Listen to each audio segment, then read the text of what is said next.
Hey guys, Everything Apple Pro here, and in this video I did want to discuss the current state of the iOS 6 jailbreak, what's the progress on that, and the new upcoming update that is coming to all iOS 6 iDevices. So probably the biggest piece of news is the new iOS 6.0.1 update that will be out in, I'm guessing, about a week to two. Apple is bringing this update to patch the many bugs people were experiencing on iOS 6. Expect an Apple Maps update as well, but overall I personally have seen a lot of bugs in iOS 6 and I welcome this update. However, for those of you that are wanting to jailbreak on iOS 6, I would stay on iOS 6.0 until I make it clear that it's okay to update to iOS 6.0. And of course the devs will let us know whether or not the exploits do work on this new firmware, but in the meantime, when the update does roll out, make sure you do not upgrade yet. Real quick, before going over the status of the current iOS 6 jailbreak, I did want to go over with you guys how an untethered jailbreak is made. It involves 4 steps, a lot of it has to do with luck and just really good skills, so of course give the dev team a break guys, it's really not as easy as it looks. So the first step is finding a code injection vector,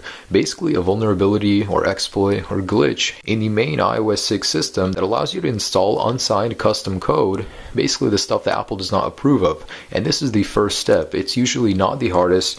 However, the next step is the privilege escalation vulnerability, which allows you to do more in the iOS 6 system that Apple does not approve of. It's basically this step, but a little further in. Basically, finding every exploit takes a lot of testing, going through every part of the iOS 6 system, finding a vulnerability or an exploit from which you can install unsigned code. Now, the hardest part of making any jailbreak is finding the kernel exploit and patching it so your iPhone allows you to run unsigned code and install Cydia. And basically, this is what takes the longest when finding an untethered jailbreak. So I'm really happy that we do have the dev team that does all of this for us absolutely free.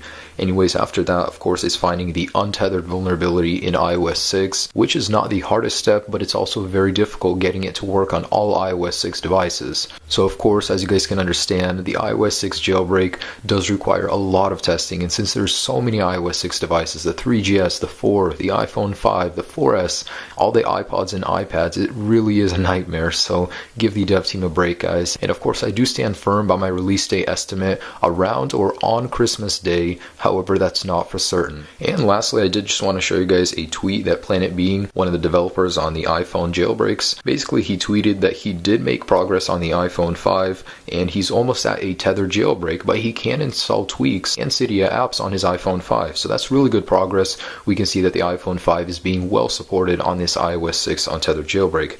Anyways guys, that's just a quick update for you guys on the status of the iOS 6 jailbreak and a warning about the upcoming 6.0.1 firmware. I do hope you guys enjoyed this video. Please like and favorite, it does help me in return. Leave any comments down below, I will try to get to them, and subscribe for many more videos to come. Have a great day guys, peace.